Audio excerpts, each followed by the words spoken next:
Sejam muito bem-vindos a mais um vídeo da série Conhecimento Judaico aqui do canal, em que hoje iremos examinar a respeito da história da esperança messiânica, examinando desde os textos mais antigos contidos na Bíblia hebraica até seus desenvolvimentos posteriores, como por exemplo com o advento do profetismo em Israel, com o advento também dos exílios que ocorreram em Israel, como o exílio assírio e o posterior exílio babilônico com relação ao reino de Judá, e também o retorno dos exilados, qual que era a esperança messiânica que havia então com os profetas Ageu e Zacarias, bem como com o advento do movimento apocalíptico, que começou a ocorrer no judaísmo antigo por volta do século III a II antes da Era Comum. Então vamos ver como estes movimentos foram se cristalizando até se chegar à esperança messiânica como nós encontramos hoje dentro do judaísmo tradicional, que é o judaísmo rabínico. E também nós não iremos apenas nos limitar a observar qual é a esperança messiânica dentro do judaísmo rabínico, mas nós também observaremos qual é essa esperança e concepções diferenciadas que existem em outras correntes judaicas que foram desenvolvidas após aquele chamado iluminismo judeu do século XIX, que é considerado como a Haskalah. Então nós vamos também observar qual é a perspectiva messiânica a respeito do movimento reformista e também de um movimento ainda posterior, que é um intermediário entre o judaísmo tradicional rabínico e o judaísmo reformista, que é o judaísmo conservador. E também, além disso, vamos observar algumas perspectivas mais particulares do judaísmo da Chabad Lubavitch sobre a questão de Messias. E também no nosso vídeo de hoje nós vamos observar quais são as diferenças teológicas entre uma concepção a respeito de Messias dentro da religião judaica e uma concepção a respeito do Messias dentro da religião cristã. Vamos então entender quais são as diferenças de interpretação sobre aqueles textos que são considerados um tanto mais polêmicos, como por exemplo a questão de Isaías 53, Zacarias 12:10, 13:7, além de alguns salmos, como por exemplo o Salmo 22, e também alguns textos que são mais utilizados pelos movimentos mileritas dentro do cristianismo, como por exemplo Daniel no capítulo 9, que é a chamada profecia das 70 semanas. Antes de adentrarmos então no nosso estudo de hoje, algo que é muito importante de se considerar aqui com vocês é que a perspectiva que eu irei utilizar no nosso estudo é uma perspectiva histórica e uma perspectiva acadêmica. Então ela não se pretende apender para o lado de uma teologia judaica ou uma teologia cristã. A leitura que nós faremos a respeito da própria Bíblia hebraica será toda uma leitura baseada na perspectiva histórico-crítica moderna. E com isto, então, eu peço especialmente para os mais religiosos que acompanham os estudos aqui do canal, que mantenham por durante um tempo agora, no decorrer de nosso estudo, aquilo que é de dogmática de sua própria religião um pouco de lado, bem como também as suas preconcepções a respeito de leitura bíblica. Deixe agora um pouco de lado, porque é necessário deixar essas preconcepções para fazermos uma leitura histórico-crítica da mais acadêmica possível. E também é importante que, devido a esse tema muitas vezes ser considerado e como foi motivo de debate em judeus e cristãos por durante um longo tempo na história, em que mantemos a mente o mais aberta possível e não fechada apenas naquela bolha que é a nossa própria crença específica religiosa a respeito disso, que realmente não é a concepção do historiador quando ele vai fazer um exame a respeito da Bíblia hebraica, bem como dos escritos que se encontram no Novo Testamento. Outra consideração também bastante importante de nosso estudo é que a leitura que eu irei fazer com vocês a respeito de textos bíblicos, ela é uma leitura feita em português. E a tradução para o português hoje, que é considerada uma tradução menos comprometida com dogmatismos religiosos, é atualmente aceita no meio acadêmico como sendo a da Bíblia de Jerusalém.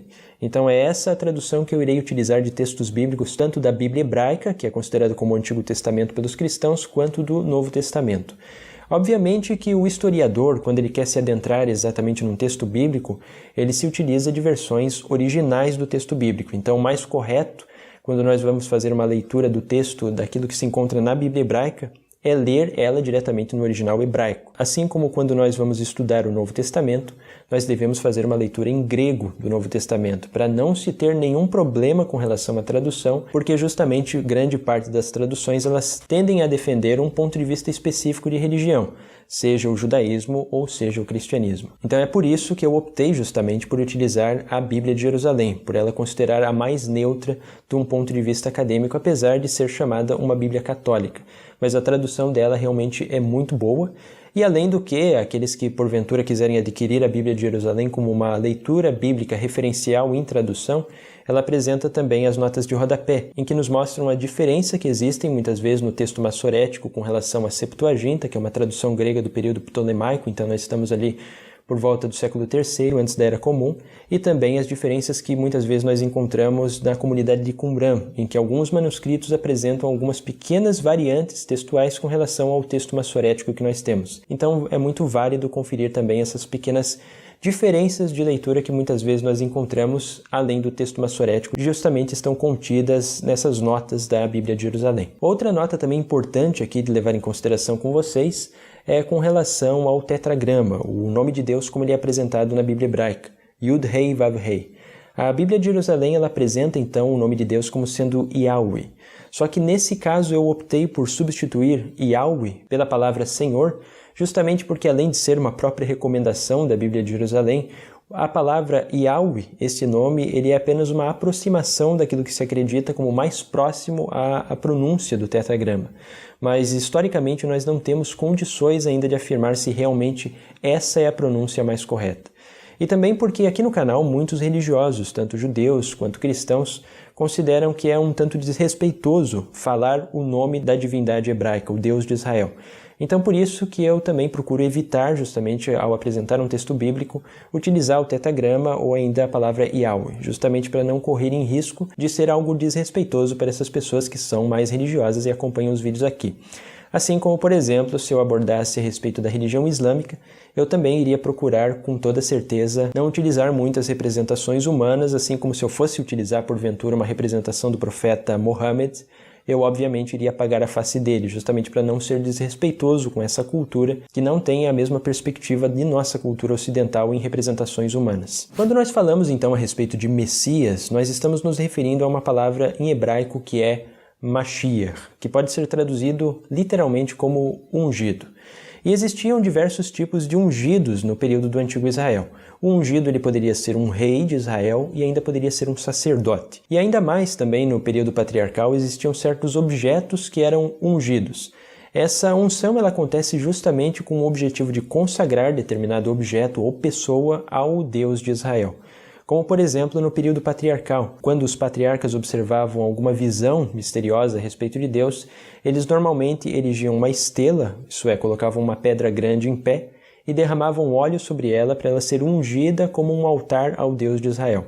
Esse foi um costume posteriormente proibido e até mesmo ele é proibido na Torá hebraica, mas que era um costume cultural que existia ainda no período dos patriarcas antigos. Então o que devemos ter em mente ao falar sobre Messias, a primeira coisa é que na verdade é uma pessoa que ela é consagrada ao Deus de Israel. Mas quando nós falamos a respeito de Messias nos dias de hoje, com todo o desenvolvimento que a teologia judaica e cristã teve, na verdade nós estamos nos referindo a uma pessoa em específica, a um rei em específico. Esse rei no judaísmo, o rei Messias ou o rei Mashiach, ou ainda Mashiach ben Davi, ele tem alguns propósitos em específico, sendo, por exemplo, reunir todos os dispersos de Judá e de Israel num grupo só, lá na região geográfica de Israel-Palestina dos dias de hoje, reconstruir o templo sagrado, elaborar um período de paz pelo mundo inteiro e fazer ainda quase como se fosse uma restauração ao período edênico. E agora o interessante é que no cristianismo, essa palavra em hebraico, Mashiach, ela foi traduzida para o grego como Cristo. E é por isso que no cristianismo, pelo fato de os cristãos considerarem Jesus de Nazaré como sendo Messias, é que se fala simplesmente Jesus o Cristo, ou ainda de uma forma ainda mais reduzida, simplesmente de Jesus Cristo, significando Jesus o Messias. Mas ainda sobre o cristianismo nós vamos ver um pouco mais posterior ainda no nosso estudo do vídeo de hoje. O que nós temos de textos mais antigos, então em referência ao rei Messias na Bíblia hebraica, eles se encontram em duas partes do Pentateuco, que é aquilo que os judeus consideram como Humash, ou ainda a Torá, a lei de Moisés. Nós observamos um primeiro texto a respeito de uma referência messiânica no livro de Gênesis, Bereshit, no capítulo 49, verso 10, sobre as bênçãos de Jacó a seus filhos, e especificamente ao seu filho Judá, e ainda uma outra referência também nos oráculos do profeta Balaão, que se encontra em Números, no capítulo 24 e verso 17, então ali no livro conhecido como Bamidbar, em hebraico. Então vamos aqui a uma pequena leitura desses textos para vermos o que eles têm a nos dizer. O cetro não se afastará de Judá, nem o bastão de chefe de entre seus pés, até que o tributo lhe seja trazido e lhe obedeçam os povos. Eu o vejo, mas não agora. Eu o contemplo, mas não de perto. Um astro procedente de Jacó se torna chefe, um cetro se levanta procedente de Israel, e esmaga as têmporas de Moabe e o crânio de todos os filhos de Sete. Então, nesses textos, nós já observamos as ideias iniciais a respeito do Messias. Primeiro, em Gênesis 49:10, nós observamos ele como se fosse um rei do qual as nações lhe trariam tributos, então talvez como um pequeno imperador. E também no livro de Números ele é retratado como um rei devido ao astro procedente de Jacó. Esse astro no Antigo Oriente ele era um símbolo de rei. E quando o texto continua ainda dizendo que ele irá derrotar Moabe e os filhos de Sete, na verdade eram os povos que haviam ao redor, nas fronteiras de Israel, em que esse rei, então, iria ter o domínio sobre elas. Agora aqui é importante salientar também quais são as diferenças que existem entre uma leitura que se preocupa mais com a dogmática, tanto judaica quanto cristã, desses textos, e uma leitura elaborada pelo historiador, uma leitura, então, histórico-crítica.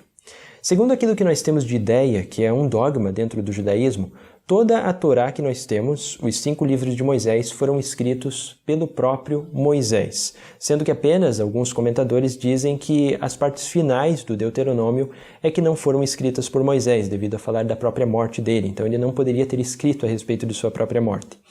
Já o historiador moderno, ele considera que, na verdade, esses textos são um processo de construção gradativo dentro do Israel antigo, em que vai desde o século X até por volta do século VII ou ainda o século VI, até eles serem finalmente finalizados como a Torá que nós temos hoje, o rolo da Torá. Então a Torá, na verdade, ela seria um compêndio de vários escritos, e os historiadores hoje eles concebem esses escritos como sendo 4 os principais deles: a tradição javista, eloísta, deuteronomista e sacerdotal. Todas elas, então, juntas é que formam a Torá. E é por isso que nós vemos alguns textos fragmentários, algumas repetições entre a história de Abraão e outras histórias que parecem que se repetem. E temos também algumas diferenças de concepções teológicas dentro da Torá, que são explicadas através dessa que é a teoria documentária dos 4 principais textos que formam a Torá. Então, esses textos que nós lemos, de Gênesis e Números, eles não refletem uma concepção de quando Israel era ainda uma tribo de nômades, mas sim, de acordo com a concepção do historiador, eles refletem algo mais recente, algo do período da monarquia do antigo Israel. Então esses textos, eles na verdade podem indicar uma lembrança a respeito do período em que Davi e Salomão governaram Israel e Judá conjuntamente, em que houve a máxima expansão territorial.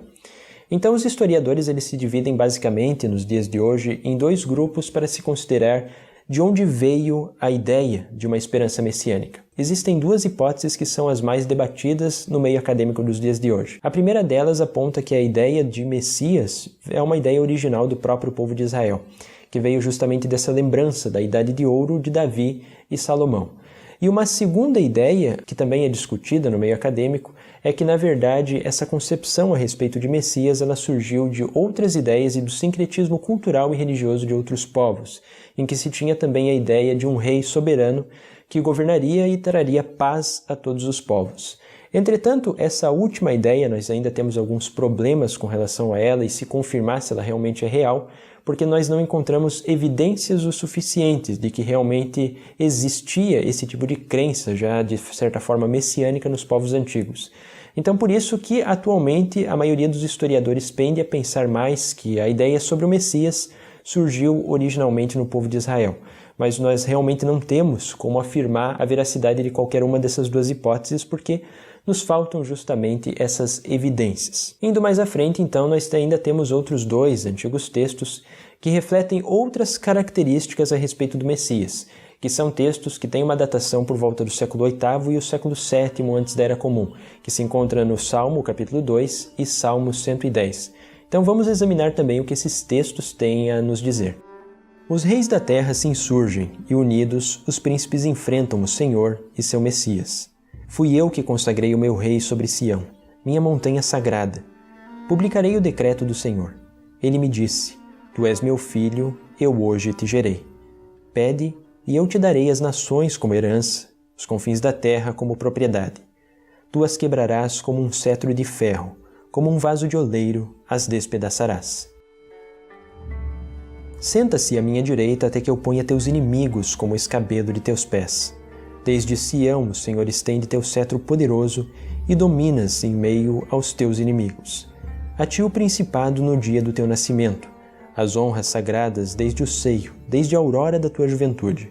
O Senhor jurou e jamais desmentirá. Tu és sacerdote para sempre, segundo a ordem de Melquisedeque. O Senhor está à tua direita. Ele esmaga os reis no dia da sua ira.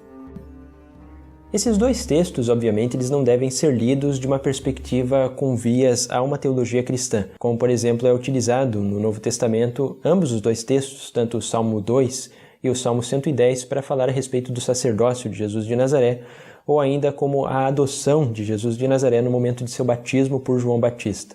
Mas isso é uma leitura que o historiador não se permite fazer, justamente porque uma leitura histórica ela tem que estar de acordo com o que o texto foi escrito para aquela comunidade específica.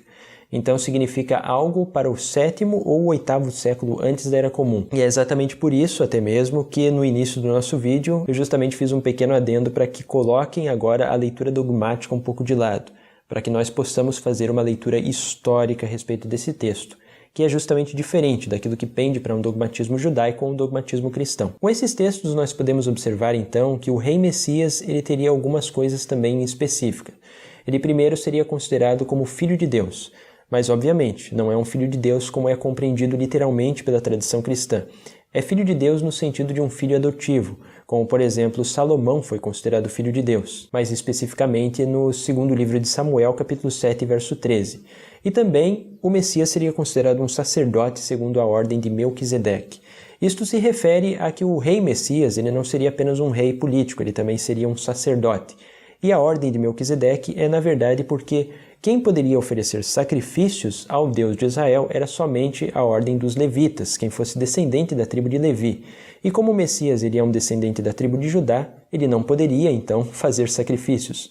Mas como o sacerdócio dele será segundo a ordem de Melquisedeque, isso reflete uma tradição ainda mais antiga, que vem desde os tempos lá de Abraão, que nós encontramos em Gênesis no capítulo 14, mais ao final, em que existia um rei na cidade de Salém, que a tradição considera como sendo Jerusalém, que oferecia sacrifícios ao Deus Supremo, que depois foi considerado como o Deus de Israel, e esses sacrifícios eram aceitos. Então é por isso que se considera um sacerdócio segundo a ordem de Melquisedeque, justamente porque ele tem validade, mas não é um sacerdócio segundo a ordem levítica, porque não se tem esse que nós poderíamos considerar como um pedigree de Levi. Ele não é descendente da tribo de Levi, mas é da tribo de Judá. E aqui cabe salientar que o próprio Davi também exerceu um ofício de sacerdote ainda no seu reinado, como nós podemos observar também no livro de 2 Samuel, no capítulo 6, verso 17, em que Davi, apesar de ser descendente de Judá, oferecia certos sacrifícios. Então, muito provavelmente, na época dele, ele também era considerado como uma espécie de sacerdócio da ordem de Melquisedeque, algo mais ou menos semelhante a isso. Então, agora nós já podemos compreender uma síntese daquilo que era uma esperança messiânica que existia no período ainda anterior aos profetas de Israel. Ele seria um rei, seria um sacerdote que dominaria Israel e seria mais ou menos como se fosse um pequeno imperador. É basicamente a figura de Davi que nós estamos vendo aqui, um retorno de um novo Davi. Agora, com o advento do profetismo no antigo Israel, nós temos muitas concepções a respeito do Messias que foram bastante ampliadas, não sendo apenas limitada ao protótipo de Davi e Salomão como essa figura do rei Messias como nós vimos anteriormente. Como, por exemplo, um dos primeiros profetas que falou muito a respeito do Messias foi o profeta Isaías, mas ao fim do século VIII, em que exerceu o seu ministério ali por volta do reinado de Acás e Ezequias, então do ano 736 em diante. E o profeta Isaías elabora justamente a ideia de que o Messias ele não seria apenas esse protótipo de Davi e Salomão, mas sim seria um rei que traria a paz para o mundo como um todo. E até mesmo nós vemos no livro do profeta Isaías aquele que é considerado um dos versos mais belos dentro da Bíblia hebraica e que até mesmo eu utilizei como temática de nosso vídeo de hoje, mais especificamente daquela passagem que diz que suas espadas serão transformadas em arados, suas lanças em podadeiras. Uma nação não levantará espada contra outra nação e não se aprenderá mais a se fazer a guerra. E esse verso ele é tão belo que até mesmo é utilizado hoje muito próximo à sede das Nações Unidas, naquele que é considerado como o muro do profeta Isaías, em que se encontra justamente esse verso que é aquilo que se pretende conseguir as Nações Unidas, fazer com que haja paz entre todas as nações e não haja mais a guerra atualmente. Mas o profeta Isaías ele trouxe também outros adendos a respeito da figura do Messias, que nós não sabemos atualmente se são adendos que provêm exatamente do profeta Isaías histórico ou se são adendos que vieram de um período posterior. Aqui apenas uma nota de rodapé que é bastante importante de se considerar a respeito de uma leitura do profeta Isaías de uma perspectiva histórico-crítica, muito diferente, muitas vezes, daquilo que é uma perspectiva mais religiosa ou teológica sobre esse texto. O livro do profeta Isaías, pelos historiadores, ele é dividido em 3 partes principais.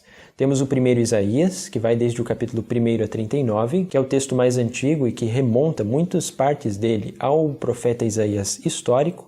Mas é claro que esse primeiro Isaías ele também tem alguns adendos que vêm de períodos posteriores, como um pequeno Apocalipse, do capítulo 24 ao 27, ainda outros adendos de outros livros proféticos e também do livro dos reis, que não pertence exatamente àquilo do Isaías histórico. Mas ele também tem as outras partes, que são, por exemplo, o chamado Deutero-Isaías, que vai desde o capítulo 40 ao capítulo 55, que é uma obra muito posterior ao primeiro Isaías, que normalmente ela costuma ser datada por volta do final do exílio babilônico. Então nós temos ali por volta do ano de 540 antes da Era Comum.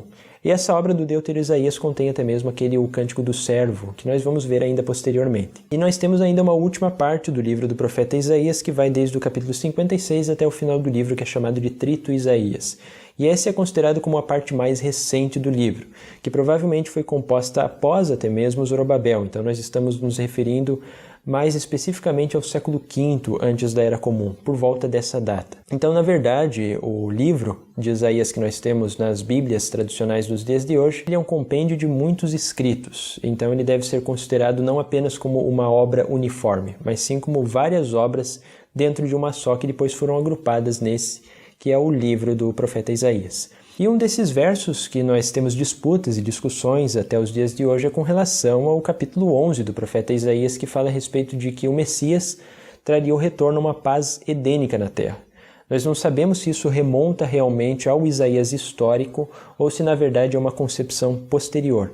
Mas nós vemos, de toda forma, que a questão do Messias ela se amplia bastante com esse verso, em que a vinda do Messias não traria apenas um período de paz para a terra como um todo e para todas as nações, mas sim o Messias traria de volta aquela esperança de um retorno à era edênica, em que nós temos aquela famosa passagem em que o leão pastará lado a lado junto com o cordeiro, em que até mesmo uma criança pequena, ao colocar a sua mão num ninho de cobras, não seria picada, justamente em memória a esse período de paz plena que havia até mesmo no Jardim do Éden entre criaturas que simplesmente deixariam de ser carnívoras, elas se alimentariam de vegetais. Então, nós vemos aqui que é uma concepção extremamente utópica, bem idealística a respeito dessa passagem. Mas com o profeta Isaías, nós também temos alguns outros pequenos problemas que muitas vezes são disputados até mesmo em histórico-crítica acadêmica, como, por exemplo, a questão de nós sabermos quem realmente significa o Emanuel, que se encontra tanto no capítulo 7 e o capítulo 8 do profeta Isaías, que pode fazer uma referência a uma figura de tipo messiânica.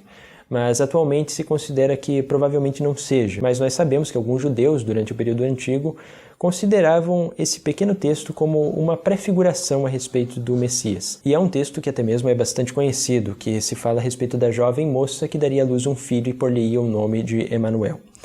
Antes de nós adentrarmos em si esse texto, é muito válido nós compreendermos o pano de fundo histórico por trás dessa prefiguração de Emanuel que nós temos. Nós estamos então ali por volta do ano de 734 no período de Israel e Judá antigo, então ainda não havia nem sequer o exílio das 10 tribos, que depois foram chamadas de as 10 tribos perdidas de Israel.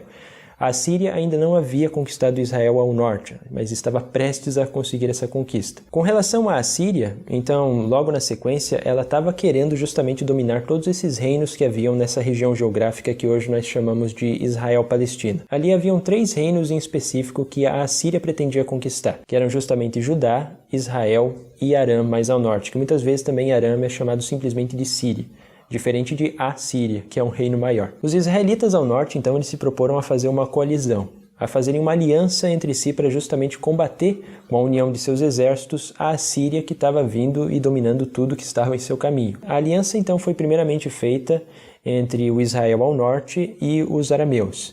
E esses 2 grupos eles pediram para justamente o rei Acaz de Judá se unir a eles também, fazer uma aliança tripla para combater essa invasão da Assíria.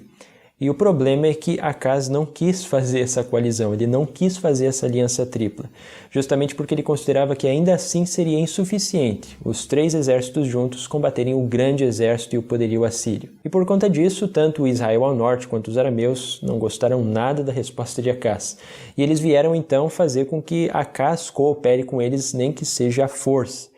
Então o que eles fizeram foi justamente fazer um cerco na cidade de Jerusalém, que era a capital de Judá naquela época. E Acaz ficou bastante desesperado com relação a isso. Foi nesse tempo, por volta do ano de 734, e aqui lembrando também que isso é um acontecimento que realmente é histórico, nós temos evidências arqueológicas e evidências em documentos assírios antigos que justamente corroboram aquilo que a própria Bíblia hebraica nos fala a respeito desse período, em que foi nesse tempo que justamente Isaías veio intervir. Então o que Isaías pediu para o rei de Judá, Acaz, fazer, foi pedir um sinal ao Deus de Israel, que o Deus de Israel iria libertar Judá tanto da Síria e quanto provavelmente também dos israelitas e dos arameus que estavam fazendo um cerco de Jerusalém. E esse sinal ele consistia exatamente nisso, em que a jovem dará à luz um filho e por-lhe-á o nome de Emanuel, que significa Deus conosco. Agora, o problema que nós temos é justamente sobre quem vem a ser esse Emanuel. Porque segundo nós observamos no capítulo 8, verso 8 a 10 do profeta Isaías, dá a entender que esse Emanuel talvez fosse uma prefiguração ou até mesmo uma figura messiânica, devido à descrição que diz que ele dominaria a terra toda. Então isso dá uma certa interpretação de Messias. E também existe uma pequena passagem que pertence ao profeta Malaquias, que também existem disputas se realmente se refere ao Malaquias histórico que exerceu seu ministério cerca de 30 anos após Isaías, ou se é ainda um adendo posterior, que considerava que a parturiente dar à luz um filho seria também algo que representaria uma vinda messiânica, então provavelmente baseada nesse texto de Isaías 7,14. Todavia, a grande maioria dos historiadores concorda que, na verdade, a interpretação correta a respeito desse Emanuel era uma prefiguração provavelmente referente ao rei Ezequias, que é o rei, no caso, filho do rei Acaz em Judá. Justamente porque Ezequias, como nós observamos no livro do 2º Reis, capítulo 18, verso 7, ele é chamado de um rei que Deus estava com ele, em que significaria justamente a referência do Emanuel, Deus conosco. E Ezequias também foi o rei responsável por justamente conseguir evitar a invasão dos assírios para dentro do povo de Israel. Isso nós encontramos até mesmo uma descrição de tipo milagrosa, mas ao final do capítulo 19 de 2º Reis, em que se considera que um anjo de Deus veio para o exército dos assírios e fez com que eles dispersassem simplesmente. E o interessante é que essa ideia desse exército que se dispersou quando ele estava para conquistar tanto essa região da Palestina e Israel, que é o que nós consideramos hoje, realmente é algo que aconteceu, mas é claro que de uma perspectiva histórica nós não vemos um anjo necessariamente fazendo o seu trabalho no campo dos assírios. O que nós temos hoje de registro arqueológico que parece que aconteceu foi a assolação de uma grande peste no exército assírio, por isso que eles não tiveram a oportunidade realmente de atacar e conquistar a tribo de Judá naquela época. E além disso também, nesse período, os assírios começaram a perder bastante o seu poder. Tanto é que, posteriormente, eles foram conquistados pelos babilônios. Então, nós vemos aí que, muito provavelmente, esse Emanuel se referia sim ao rei Ezequias, e não a uma figura messiânica desse tipo.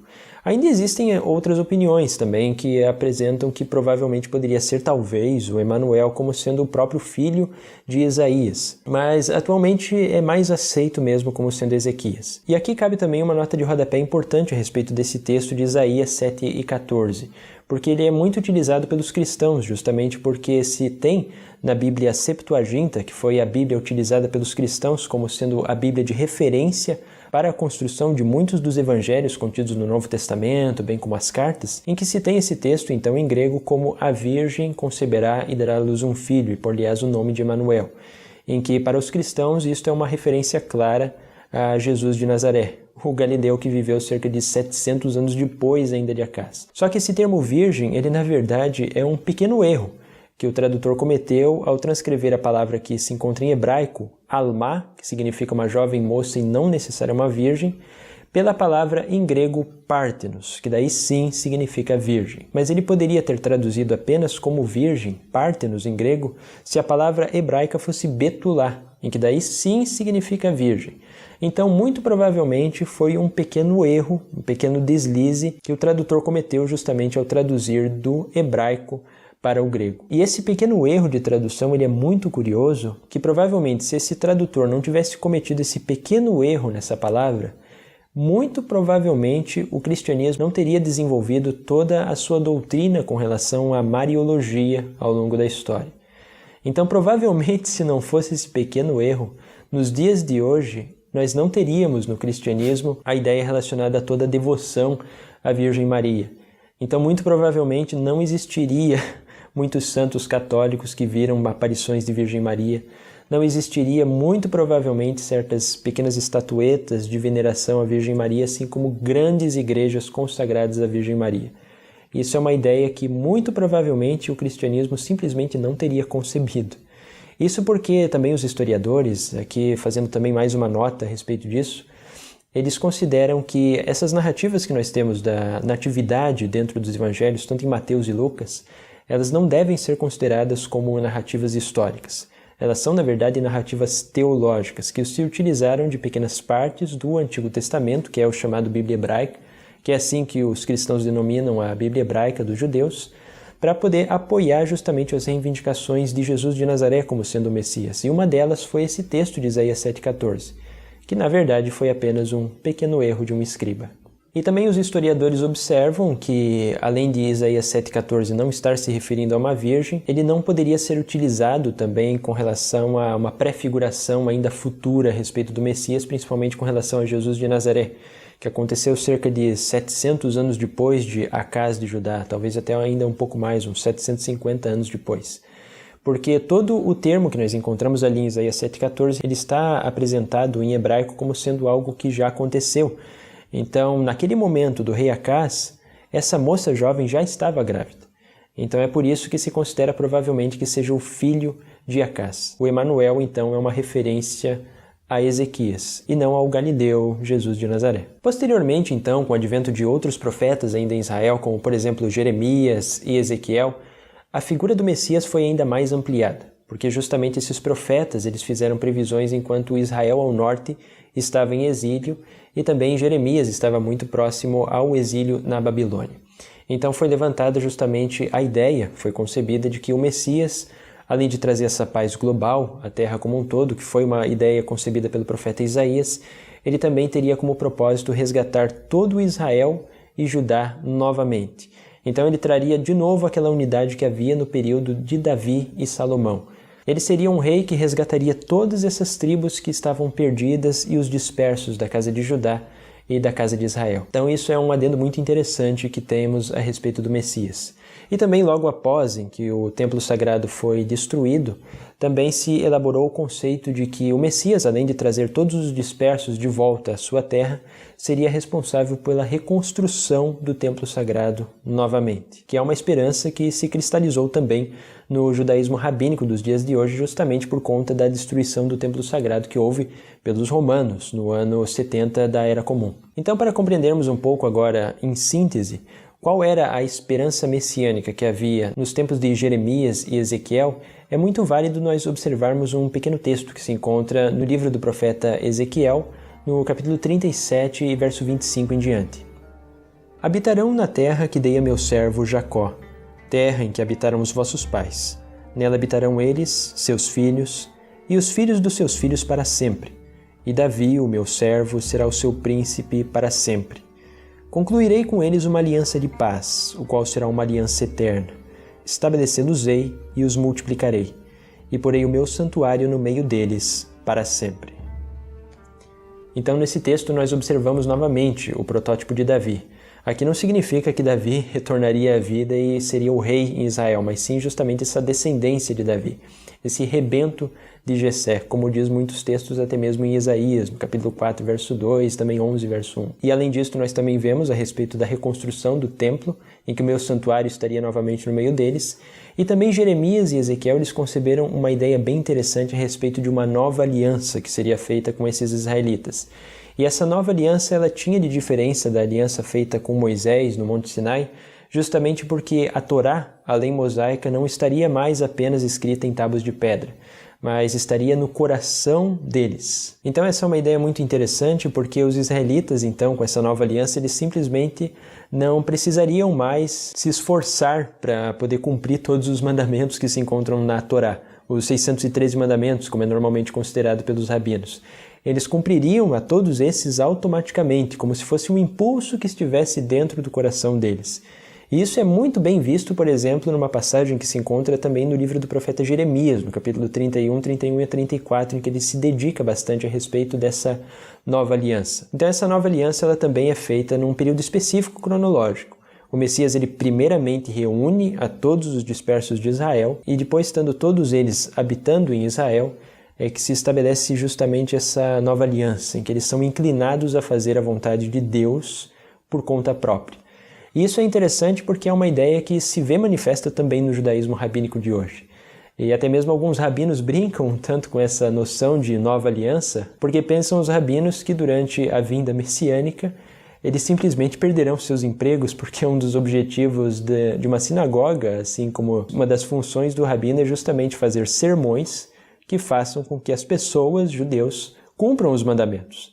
Então, como com a vinda do Messias não vai mais precisar de sermões, porque eles vão cumprir os mandamentos automaticamente, os rabinos pensam, bom, afinal nós vamos perder o nosso emprego, então vamos evitar que a vinda messiânica aconteça em tempo recente. Mas é claro que eles falam isso apenas brincando, mas obviamente todos os rabinos querem que a vinda messiânica aconteça, mas, é claro, isso nós vamos ver ainda que é pensado de diferentes maneiras por diferentes correntes do judaísmo nos dias de hoje. Agora houve um período de certa crise de fé e também uma certa crise de esperança messiânica, principalmente durante o período do chamado exílio babilônico, que começou a acontecer especialmente a partir do ano 587 e 586 antes da Era Comum, em que os babilônios conquistaram Jerusalém e Judá, destruíram o templo sagrado e justamente foram movidos de sua terra natal, Judá, para regiões da Babilônia, em que eles passaram então a se desenvolver a partir de lá. E nós temos muitos salmos que justamente recordam essa grande período de crise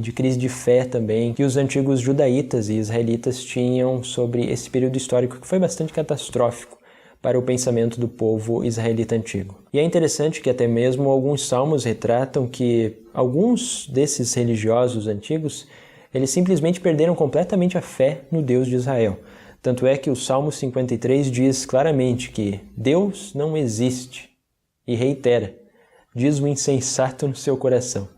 Isso porque existiam certas pessoas até mesmo que, por verem que as esperanças messiânicas não se concretizavam, em que todo Judá se acabou, eles acabaram até mesmo se tornando, de certa forma, ateus, pararam de crer em qualquer tipo de esperança ou expectativa a respeito disso. Mas essas expectativas, elas se tornaram um pouco mais acentuadas depois, ao final do exílio na Babilônia, com a vinda de Ciro o Grande, mas especificamente ali no primeiro ano do reinado de Ciro, no ano de 538 a.C., em que ele mandou que os judeus voltassem à sua terra natal e reconstruíssem ainda o templo sagrado. E essa ideia de Ciro, que aconteceu realmente historicamente, e nós temos até mesmo o cilindro de Ciro que remonta a esse período, é muito interessante porque alguns judeus dessa época, eles consideravam até mesmo que o próprio Ciro o Grande fosse o Messias, mesmo ele sendo um gentio. Então nós vemos que a ideia do Messias ela era ainda vista de vários ângulos na história do antigo Israel. Não era um Messias necessariamente vindo da tribo de Judá. Eles consideravam, como por exemplo nós vemos no livro de 2 Isaías, mais especificamente no capítulo 44, verso 27 e 45, verso 1, a respeito de Ciro o Grande como sendo o Messias, que trouxe Israel e Judá de volta à sua terra. Isso é uma ideia muito interessante. E também lembrando que é por isso até mesmo que os historiadores concebem que justamente essa parte do livro do profeta Isaías, que vai desde o capítulo 40 até o capítulo 55, foi formada nesse período. E justamente porque nós encontramos o nome de Ciro ali nesse Deutero Isaías. E é por isso que nós conseguimos, como historiadores, datar de quando que veio esses textos. Então se aponta que veio justamente ali por volta do ano de 540 antes da Era Comum. Com a vinda dos exilados, então, a partir de Ciro, nós observamos que algumas outras ideias ainda a respeito do Messias foram compostas, como por exemplo com o profeta Ageu e o profeta Zacarias. Quem começou a governar Judá nesse período foi justamente Zorobabel, e quem passou a ser o sumo sacerdote que consagrou o novo templo que foi reconstruído por volta do ano de 515 antes da Era Comum, foi o sumo sacerdote Josué. E o profeta Ageu, mais especificamente no capítulo 2, verso 20 a 23 do livro do profeta Ageu que nós temos hoje, considera justamente esse governador de Judá, Zorobabel, como sendo um sinete, o que nos parece fazer referência justamente ao Messias. E também nós temos uma outra referência em Zacarias, no capítulo 3, verso 18, e também no capítulo 6, verso 12 a 13, que apresenta a figura de Zorobabel como sendo um rebento, que é a mesma ideia que se tinha já desde o profeta Isaías, que traria justamente essa figura do Messias como sendo um rebento de Jessé.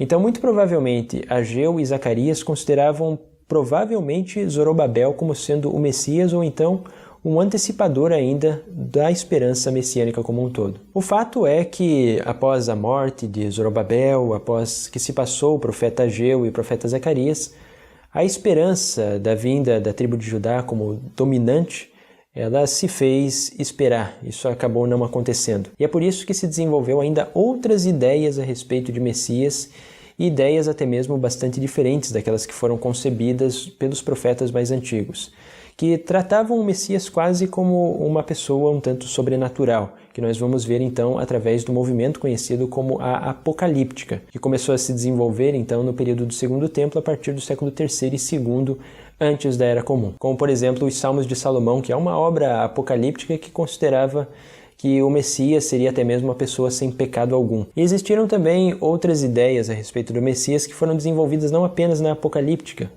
mas também em outros livros dos profetas, como por exemplo nós encontramos no livro do profeta Malaquias, em que observamos que ainda antes da vinda do Messias se esperava o retorno do profeta Elias para anunciar a vinda do Messias.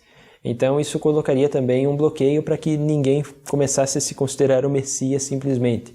Precisaria necessariamente que o profeta Elias viesse antes para anunciar a chegada do Messias. E a tradição rabínica posterior também considerou que um dos objetivos do profeta Elias, além de anunciar a chegada do Messias, seria também ungir o Messias, para que daí necessariamente ele se tornasse o Mashiach, no caso, o ungido. E também é importante nós observarmos que, além dessas concepções que se surgiram a respeito de Messias, até mesmo como sem pecado, ou até mesmo de uma forma um tanto sobrenatural, como nós vemos, por exemplo, no livro do profeta Daniel, em que se especulou algumas vezes no judaísmo antigo que o Filho do Homem, que nós encontramos em Daniel capítulo 7, verso 14, seria uma referência talvez messiânica, não apenas uma referência a algum arcanjo, é que se começou a conceber várias ideias distintas a respeito do Messias. Por exemplo, até mesmo a comunidade de Qumran considerava que haveria dois Messias, um que seria o Messias ben Davi e um outro Messias ben Levi, que seria no caso um Messias sacerdotal.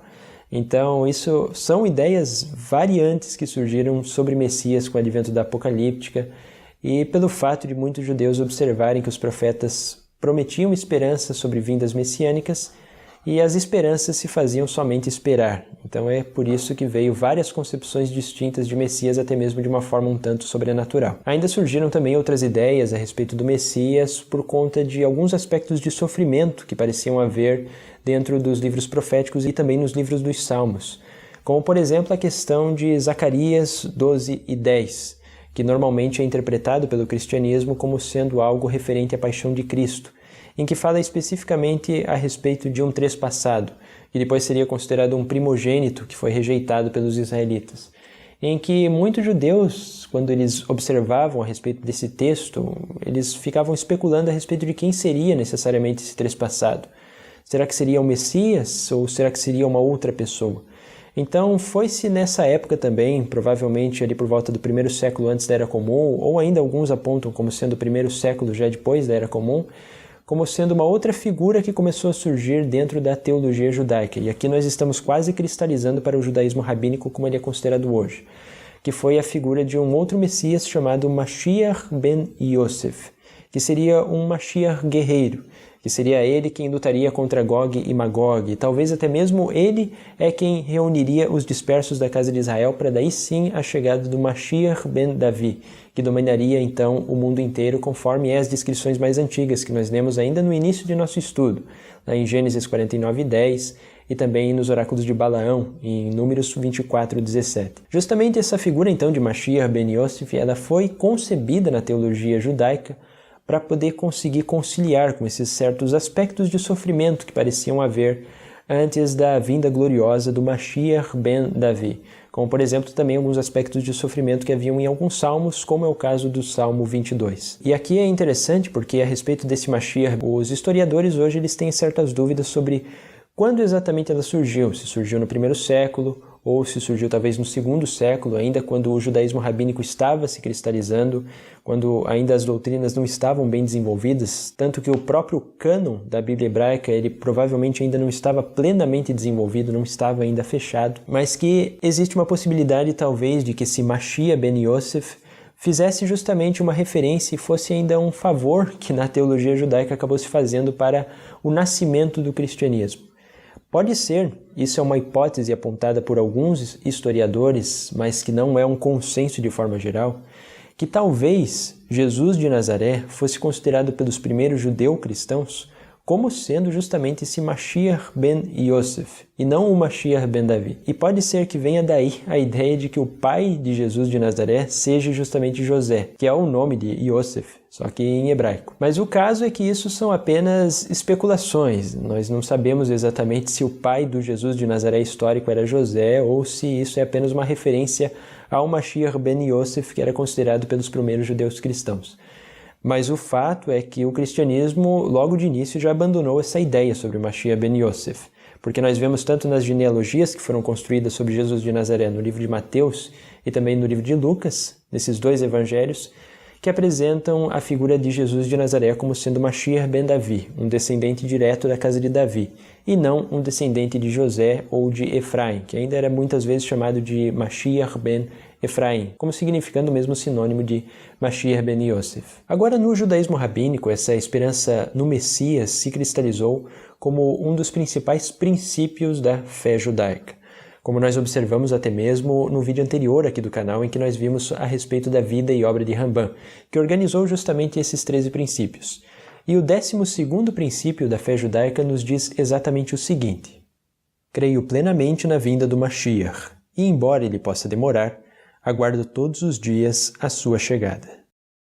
E é interessante também que até mesmo o Talmud, que é uma obra posterior, mais especificamente no Tratado de Sanedrim 98b, ele diz que o mundo foi preparado justamente para a chegada do Mashiach. Então isso significa que o mundo ele é concebido não para o momento em que vivemos agora, mas sim como um momento em que se espera justamente a chegada desse Rei Messias. E esse Rei Messias ele é concebido justamente com alguns propósitos em específico. Esses propósitos eles consistem mais ou menos numa síntese de tudo aquilo que nós vimos anteriormente, nos livros proféticos e também em algumas ideias relacionadas à apocalíptica, como nós observamos também em questão do livro de Daniel, no capítulo 12, em que fala a respeito até mesmo de uma ressurreição dos mortos. E isso tudo foi agregado justamente nessa esperança messiânica. Agora, o judaísmo rabínico ele adotou algumas ideias da apocalíptica, enquanto ele rejeitou outras ideias, como, por exemplo, não faz parte da concepção do messianismo no judaísmo rabínico tradicional um conceito de que o Messias seria isento de pecados, como, por exemplo, existe isto numa ideia já mais cristã. O objetivo do Messias, então, em síntese, é basicamente, primeiramente, reunir a todos os dispersos da casa de Israel e da casa de Judá, e fazer com que estes retornem de novo a Israel-Palestina, esse território geográfico que nós conhecemos hoje. Um segundo objetivo do Messias é estabelecer o templo sagrado novamente, que atualmente já não mais existe. Então isso faz parte da crença messiânica dentro do judaísmo rabínico ortodoxo. Um outro objetivo também do Messias é estabelecer uma nova aliança com esses judeus, então, que foram agrupados ali, justamente fazendo com que a inclinação para se servir ao Deus de Israel seja uma inclinação de si próprio, dentro do coração da própria pessoa. Ainda um outro objetivo é trazer a paz mundial. Ainda outro, esse agora vindo mais de ideias da apocalíptica, é justamente fazer com que haja uma espécie de juízo final, uma ressurreição dos mortos, nós também temos. E ainda uma outra ideia é que se elimine até mesmo a própria morte, que daí então nós estamos naqueles textos que nós observamos, como por exemplo em Isaías no capítulo 11, em que seria um retorno justamente à era do Éden, novamente. Mas é claro que essa ideia ela não é observada exatamente dessa mesma forma por todos os judeus, até mesmo os judeus tradicionais rabínicos, como por exemplo Rambam, ele tem uma perspectiva diferente a respeito do Messias e um retorno à era edênica. Ele considera que Isaías capítulo 11 ele deve ser interpretado de uma forma alegórica, em que quando nós falamos a respeito de um lobo pastará junto com um cordeiro, se referindo às nações, que seriam como uma nação grande respeitasse as nações pequenas, e uma nação não ficasse querendo devorar a outra nação. Então, por exemplo, para Maimônides, ele observa o advento messiânico mais de um aspecto racional, em que não seria diferente do que nós estamos vivendo hoje. Seria algo bem semelhante, mas apenas com a questão de uma paz mundial, um conhecimento de Deus para toda a humanidade que esse Messias também traria, assim como Israel vivendo em liberdade. Além de vários outros conceitos, como por exemplo, em que o conhecimento de Deus se espalharia pelo mundo inteiro.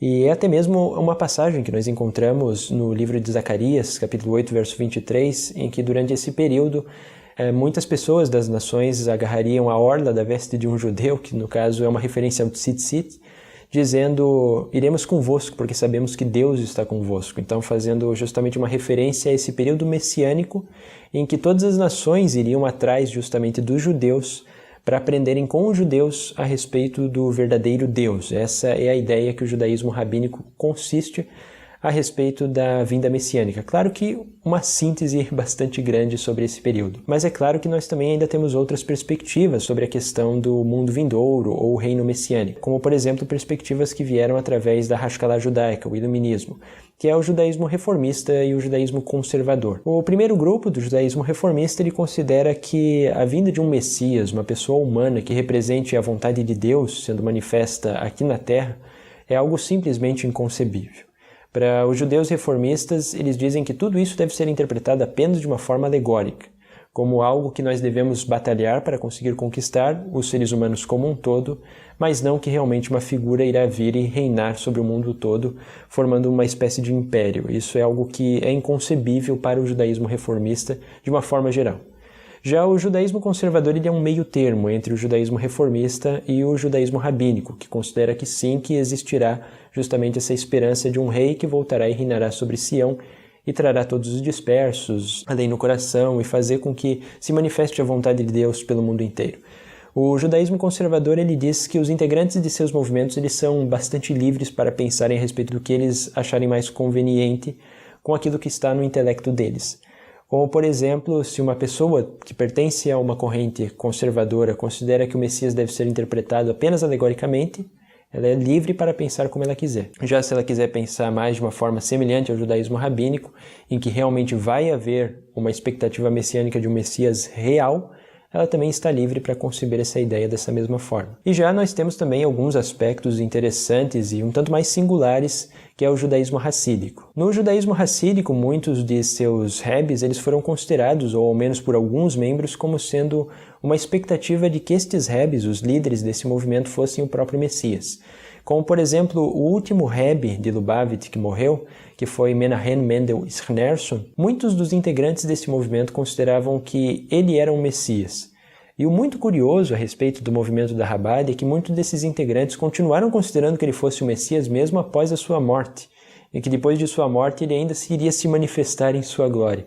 E isso é um fenômeno interessante em que os antropólogos veem muitas semelhanças justamente entre os Hassidim Chabad dos dias de hoje, alguns que acreditavam dessa forma, quando o Rebbe morreu em 1994, que é um período bastante recente, com os primeiros judeu-cristãos, que justamente acreditavam que após a morte de Jesus de Nazaré, ele iria se manifestar em glória a qualquer momento. Então nós vemos um paralelo interessante aí, que pode ser observado nesses estudos mais antropológicos a respeito de como se surge um movimento religioso na história. E além dessas ideias, também existe como concepção no judaísmo rabínico de linhagem mais tradicional e mais ortodoxa, o conceito a respeito do Mashiach ben Yosef, ou também Mashiach ben Efrai, que é justamente um Mashiach que serve para conciliar esses aspectos de sofrimento, que se encontram em Zacarias 12:10, 13:7 e além de Salmos, que normalmente são textos também que os cristãos adotam para significar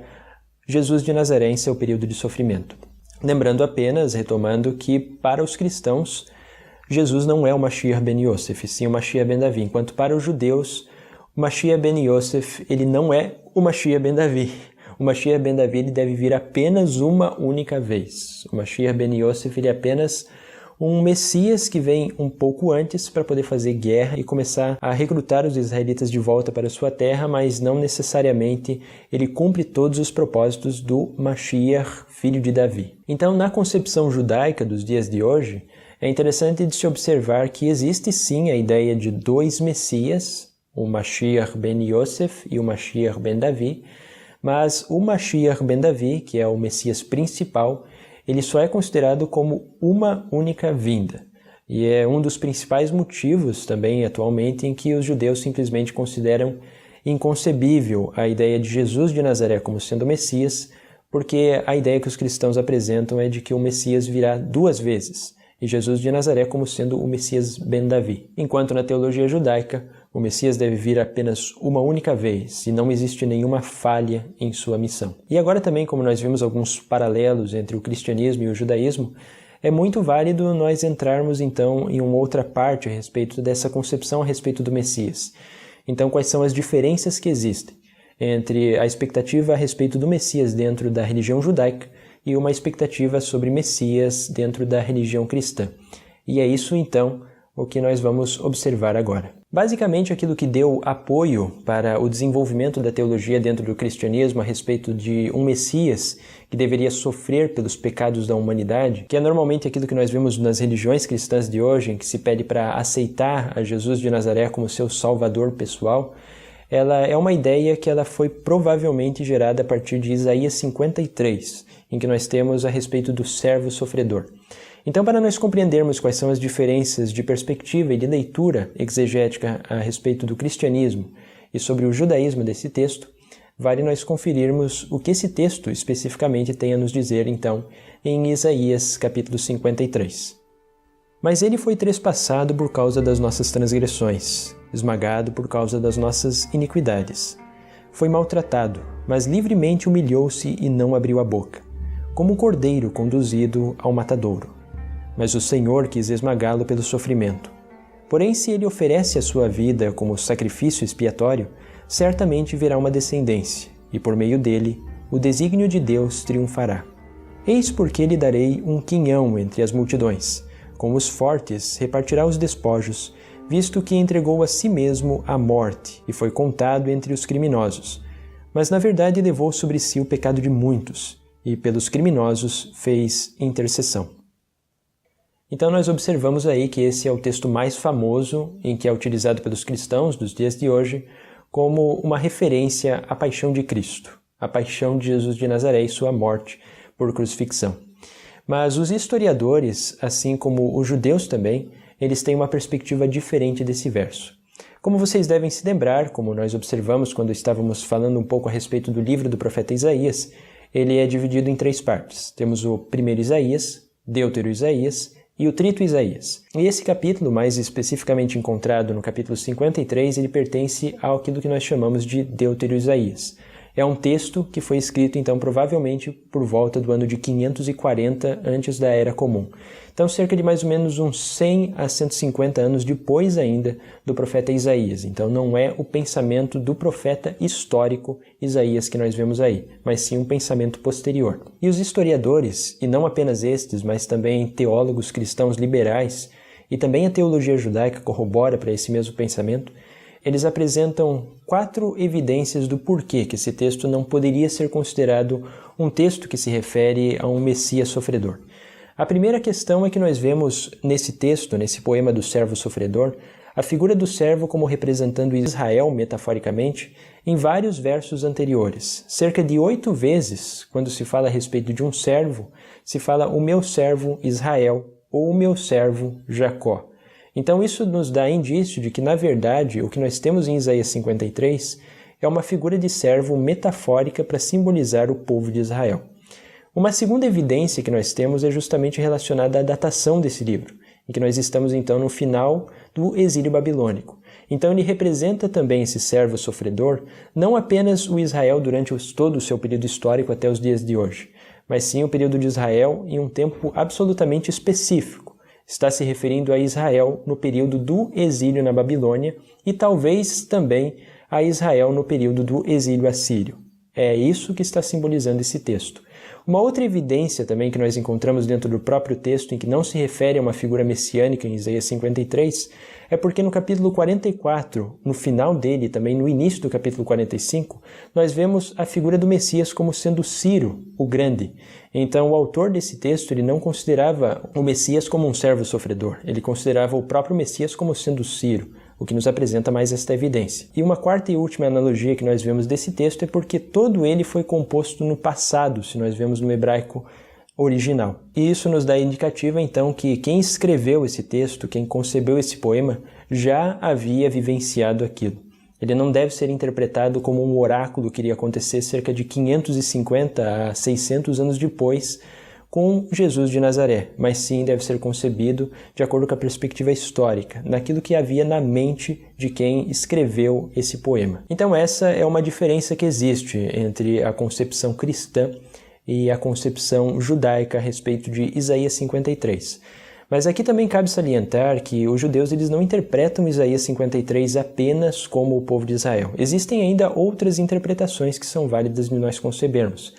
Assim como também existem ainda outras possíveis interpretações de Isaías 53, até mesmo no meio acadêmico, em que muitas pessoas não se sentem plenamente satisfeitas em dizer que Isaías 53 se refere ao povo de Israel metaforicamente, devido a algumas aparências de particularidade que nós temos nesse texto.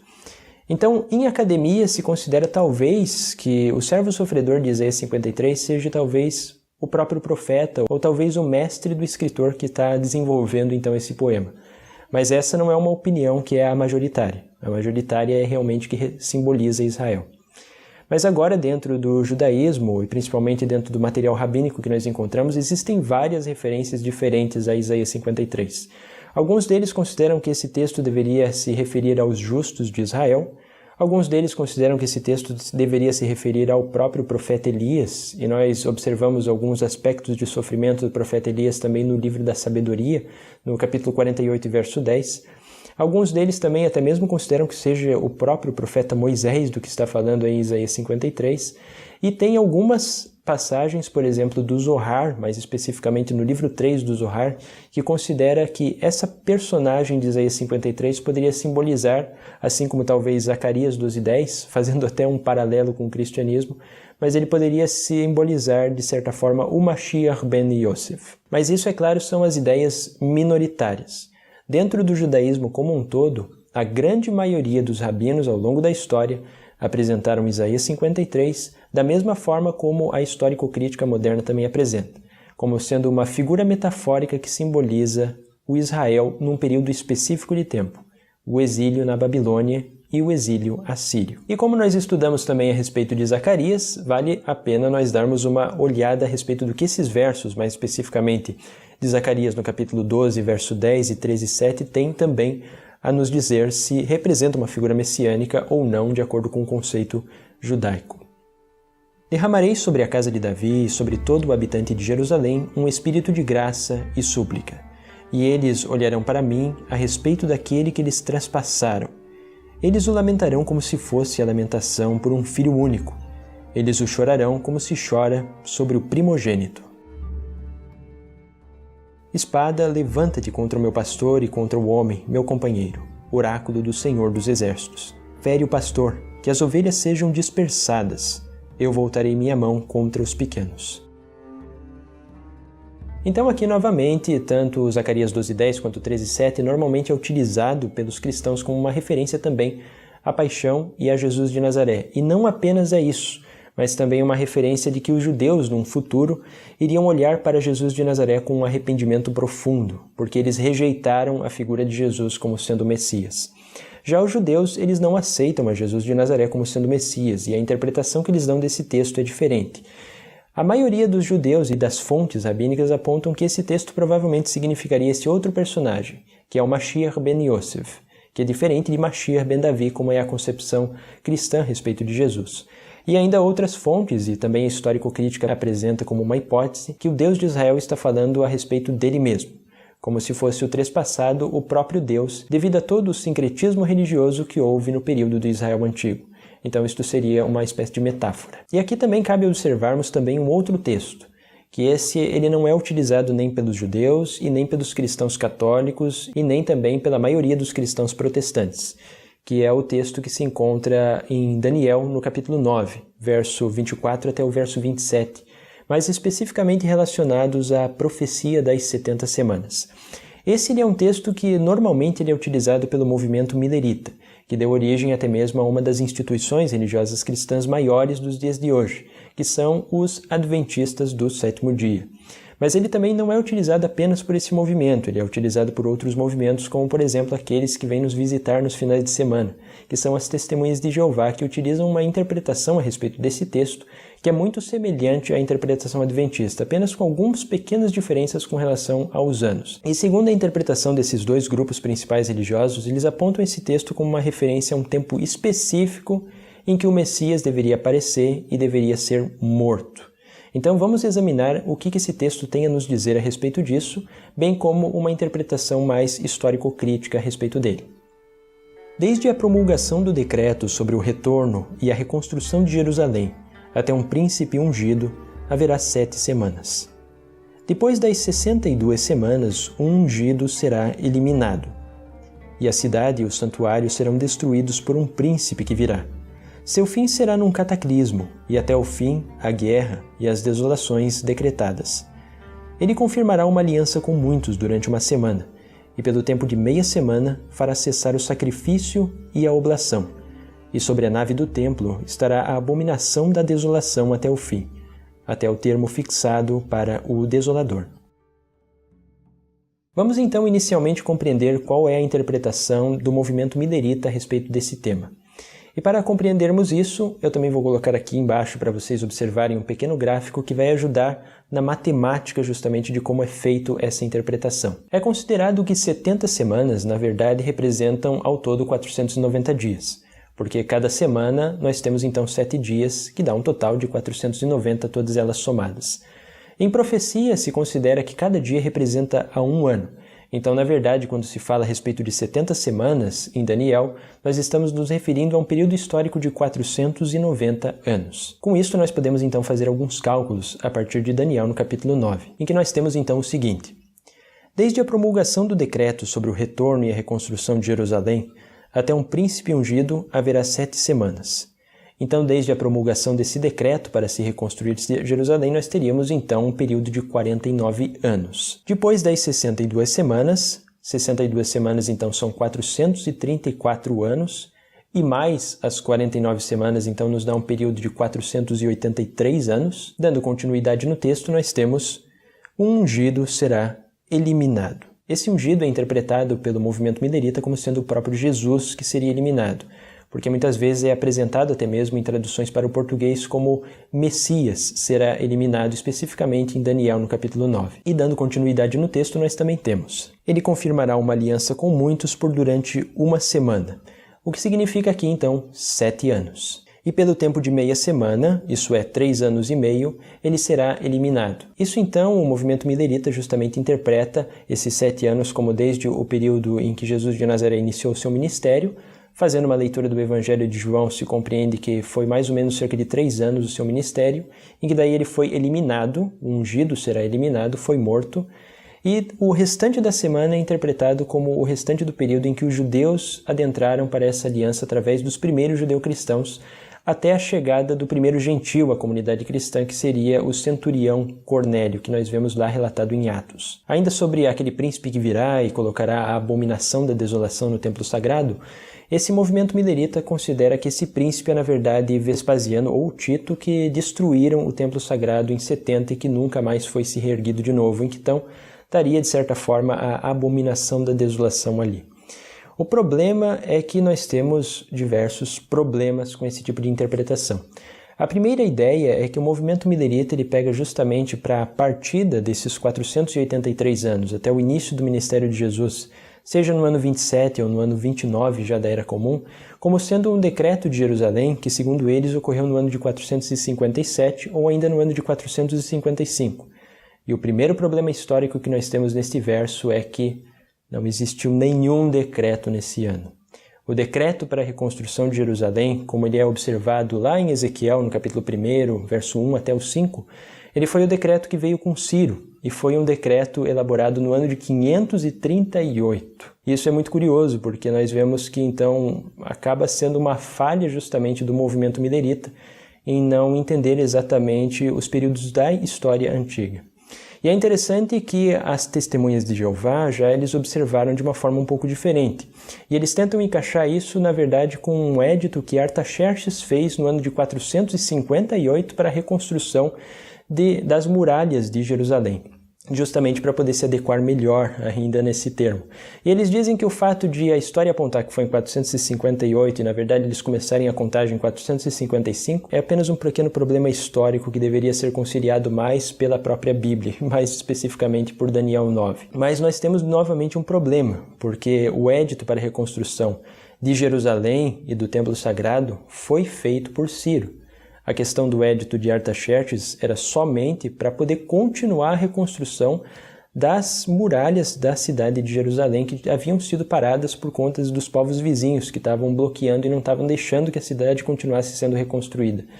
Então seria novamente um erro histórico que nós temos ali, apesar das testemunhas de Jeová tentar conseguir uma acurácia um pouco maior para eles e essa interpretação mais particular desse movimento. Mas além disso, nós também temos um outro problema dentro do próprio texto. Porque justamente ao final desse texto, quando ele fala a respeito de ele fará uma aliança com muitos por durante uma semana, não está se referindo a respeito do ungido que foi morto. Está se referindo, na verdade, ao príncipe que virá. Então se refere a essa aliança mais específica daquele príncipe que vai destruir Jerusalém e que fará aliança com muitos. E aqui é que nós começamos a compreender o que realmente pode ter acontecido na história e aquilo que o texto e a história também nos informa. O que vem a ser esse ungido que foi eliminado? O que vem a ser esse príncipe que virá? E o que é essa abominação da desolação? A história nos informa, e através dos estudos histórico-críticos, não apenas de estudiosos seculares e acadêmicos historiadores, mas também é algo que os próprios judeus e os próprios cristãos católicos e protestantes observam, que esse texto, na verdade, está se referindo ao período de Antíoco IV Epífanes, assim como boa parte dos textos do livro do profeta Daniel. Tanto é que o livro do profeta Daniel ele foi provavelmente concluída a sua escrita por volta do século II antes da Era Comum, em torno do ano de 164 antes da Era Comum. Então, uma interpretação mais à luz da história que nós temos desse texto, o mais correto é nós fazermos da seguinte forma. Desde a promulgação do decreto sobre o retorno e a reconstrução de Jerusalém, até um príncipe ungido, haverá 7 semanas. Aqui a interpretação histórica é que esse príncipe ungido que veio 7 semanas depois dessa promulgação, ou um tempo aproximado de 49 anos, estava se referindo, na verdade, ao sacerdote, que era também considerado príncipe, Josias, por volta do ano de 515, em que justamente consagrou o templo nesse período de tempo. E também, dando continuidade no texto, uma outra interpretação que nós temos, dando sequência, é a seguinte. Depois das 62 semanas, um ungido será eliminado. De uma perspectiva histórica, esse ungido provavelmente ele se refere ao sacerdote Onias III, que foi eliminado um pouco antes da revolta dos Macabeus, devido ao processo de helenização que Antíoco IV Epífanes estava fazendo na cidade. E ainda dando continuidade ao texto, nós temos: e a cidade e os santuários serão destruídos por um príncipe que virá. Esse príncipe, obviamente, é Antíoco IV Epífanes, que realmente destruiu a cidade e ainda, além de destruir a cidade, foi ele também o responsável por colocar a abominação da desolação no templo sagrado, que era justamente a estátua de um Zeus olímpico, para se oferecer sacrifícios até mesmo de porcos no próprio templo de Jerusalém. Então foi algo realmente terrível que aconteceu para os judeus religiosos daquela época. E dando continuidade ao texto, nós também temos ainda outras referências importantes. Ele confirmará uma aliança com muitos durante uma semana e pelo tempo de meia semana fará cessar o sacrifício e a oblação. Essa aliança com muitos que ele fará por durante uma semana provavelmente se refere a partir do ano de 171, em que Antíoco IV Epífanes começa a fazer aliança com vários povos ao redor de Judá para justamente conseguir esse processo de helenização e de até mesmo profanação do próprio templo. E quando o texto diz que ele fará cessar o sacrifício e a oblação no templo, é justamente a partir do momento em que Antíoco IV proíbe que se ofereçam sacrifícios ao Deus de Israel e faz com que os sacrifícios sejam somente oferecidos ao Zeus Olímpico, que é a figura, a abominação da desolação considerada que ele colocou no templo. Então esse texto, fazendo referência ao Mashiach ben Davi, que seria eliminado e depois de muito tempo retornaria, ele não deve ser usado. Então, infelizmente, é um erro em que muitos desses movimentos acabam incorrendo, e que já é reconhecido tanto por judeus quanto cristãos católicos e protestantes que estudam mais a fundo a todos esses textos. Mas o que é interessante, obviamente, é que a interpretação milerita ela é bastante imaginativa. Como, por exemplo, o início do movimento milerita, ele deu-se após aquele chamado o Grande Desapontamento, devido a William Miller prever que justamente Jesus retornaria no ano de 1844. Então eles fazem várias ideias e representações históricas, uma tentativa de ideias históricas, a partir das profecias de Daniel e também a partir das profecias do Apocalipse. E existem muitas dessas ideias que são bastante imaginativas, mas infelizmente tem bastante também erros históricos nessas interpretações, que eu ainda pretendo abordar no futuro aqui com vocês aqui no canal, e que apenas aqui colocando uma nota de rodapé, infelizmente, essas interpretações elas atrapalham bastante até mesmo o ensino de história nas escolas públicas dos dias de hoje. Porque eu, pessoalmente, enquanto estava no meu estágio com o ensino fundamental, observei muitos professores utilizando datas que foram realmente inventadas pelos mileritas para poder ensinar história.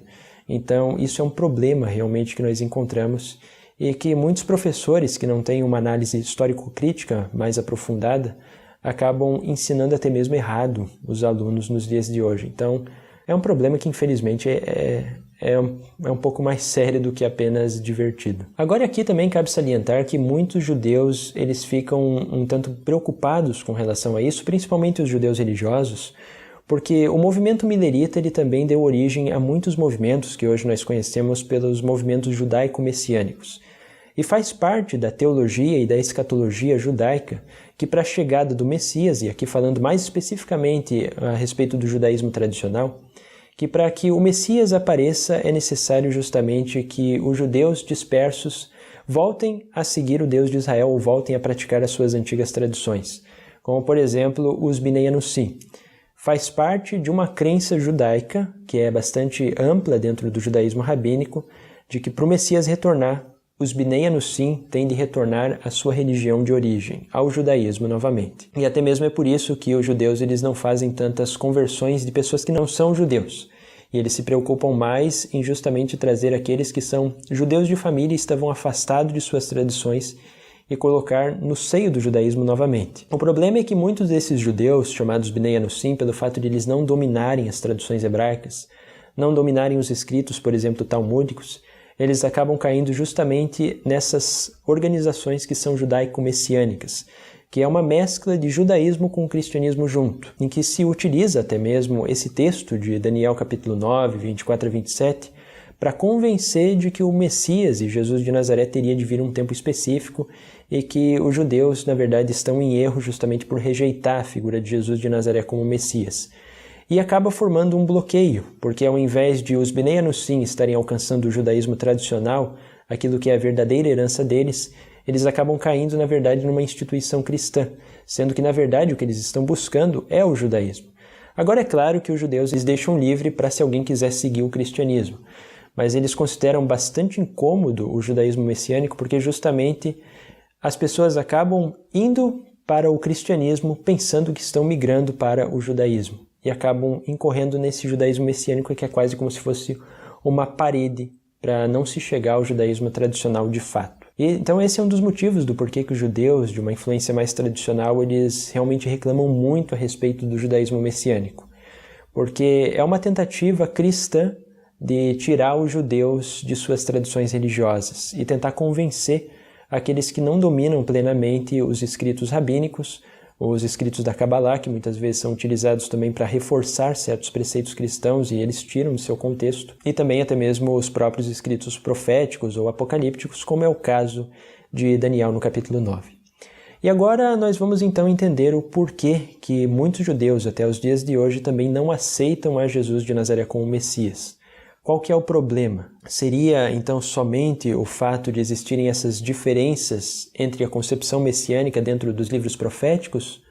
Ou seria um problema ainda maior? É isso que nós vamos então tentar investigar agora um pouco, apesar de que o nosso estudo já está ficando gigantesco, como vocês estão vendo. O que devemos entender é que durante toda a história do judaísmo, a questão de Jesus de Nazaré como sendo o Messias esperado pelos judeus nunca foi uma temática central.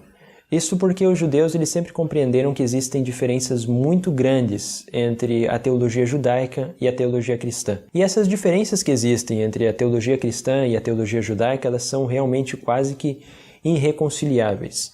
A primeira dela é a questão de Jesus ser considerado até mesmo pelo cristianismo como o próprio Deus encarnado em uma pessoa humana.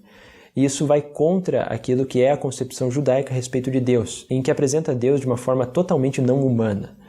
Até mesmo um dos símbolos que o judaísmo utiliza nos dias de hoje, como por exemplo é utilizado pelos homens, que é a kippá, ela é a representação de que o conhecimento humano é tão limitado que não se pode nem sequer compreender ao próprio Deus.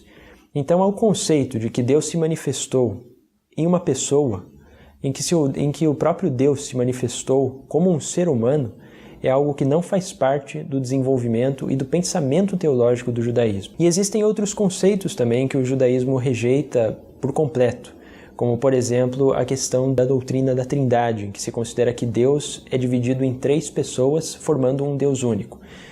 A maioria dos judeus considera que isso é uma ideia que não representa um monoteísmo puro, mas sim uma espécie de monoteísmo mesclado com outras concepções, provavelmente de outros povos, como por exemplo os egípcios, que também tinham trindade, assim como outros grupos de religiosos orientais que também tinham essa questão de uma trindade. Então é por isso também que os judeus não aceitam. Além disto, os judeus também eles não aceitam e consideram essa ideia como não fazendo parte da teologia judaica o fato de alguém morrer pelos pecados de uma outra pessoa, como é o caso do cristianismo, em que se apresenta ele como tendo morrido pelos pecados da humanidade.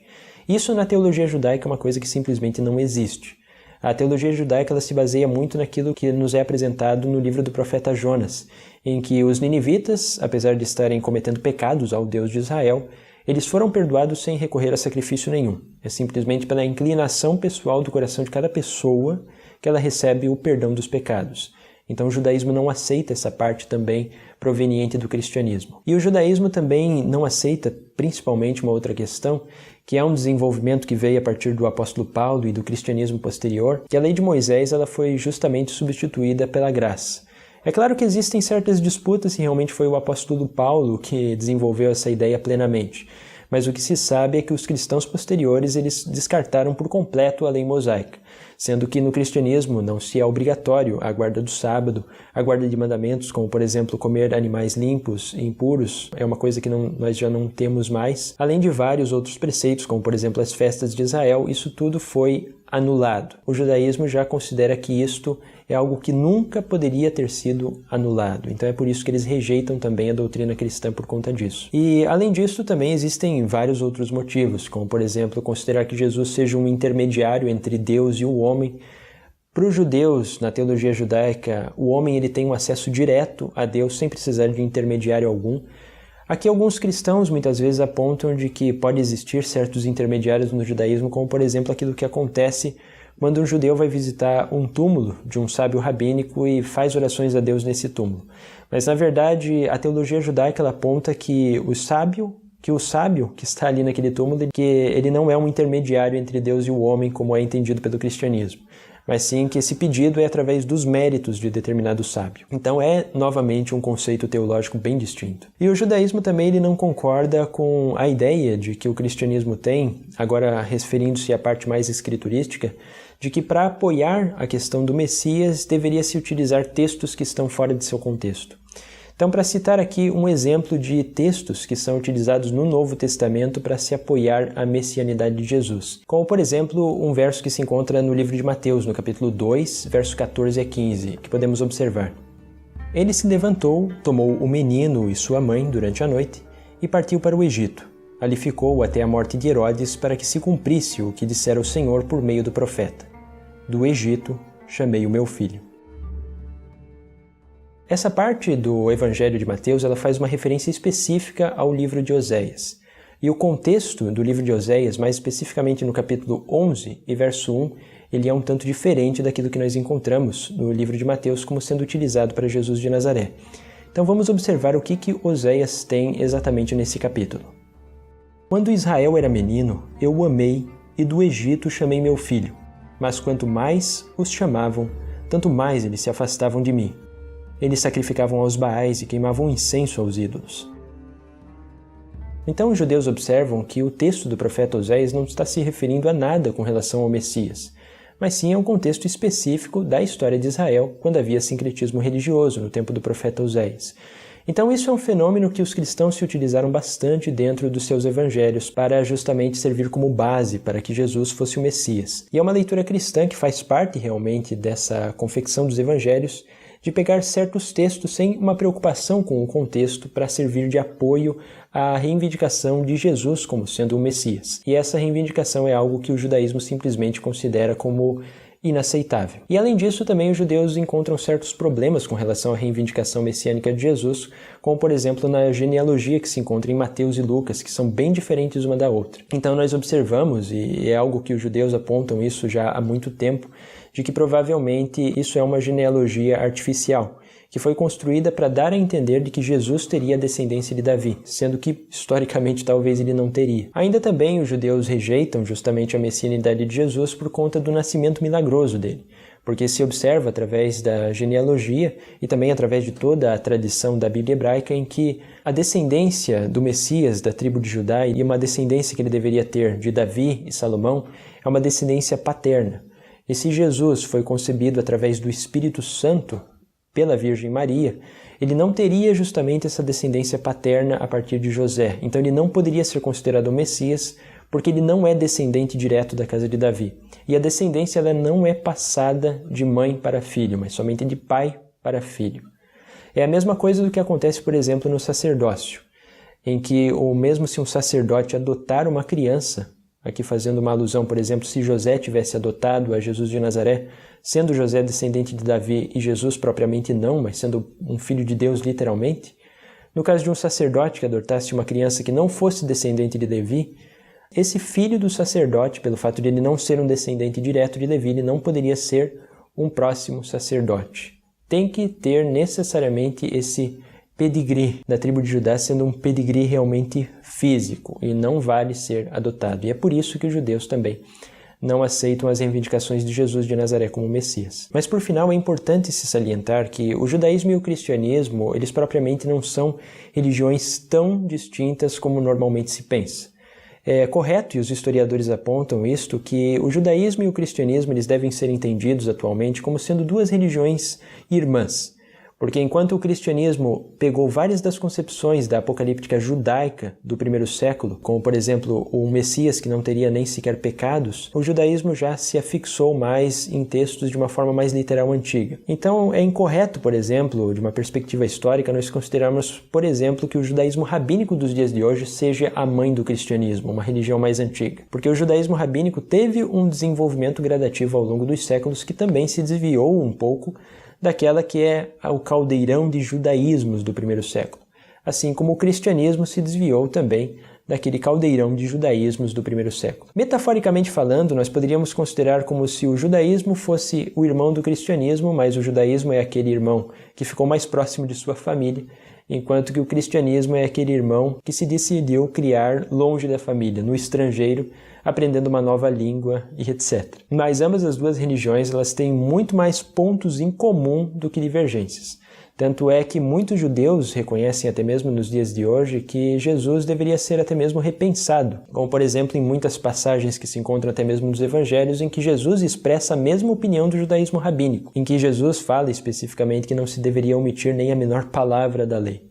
Então, muitos judeus, como por exemplo Moses Mendelssohn, que foi um dos líderes da Haskalah judaica, observavam a Jesus de Nazaré com bons olhos, como um bom judeu, como realmente um irmão que tinha uma mensagem apocalíptica a respeito da vinda iminente do reino de Deus para a sua época, mas que a sua mensagem com o tempo acabou se transtornando, mas que deveria ser compreendido como uma espécie talvez até mesmo de um irmão para o judaísmo dos dias de hoje, sem toda a teologia cristã envolvida nele. E é interessante de se observar até mesmo que em Israel hoje existem muitas instituições que promovem uma investigação a respeito do Jesus de Nazaré histórico e também promovem uma maior aliança entre judeus e cristãos. Uma dessas instituições, que em minhas pesquisas eu considerei até mesmo uma das mais belas instituições que eu observei, foi construída recentemente, ela é chamada de Centro de Cooperação Judaico-Cristã, em que justamente se tenta fazer uma cooperação entre judeus e cristãos atualmente.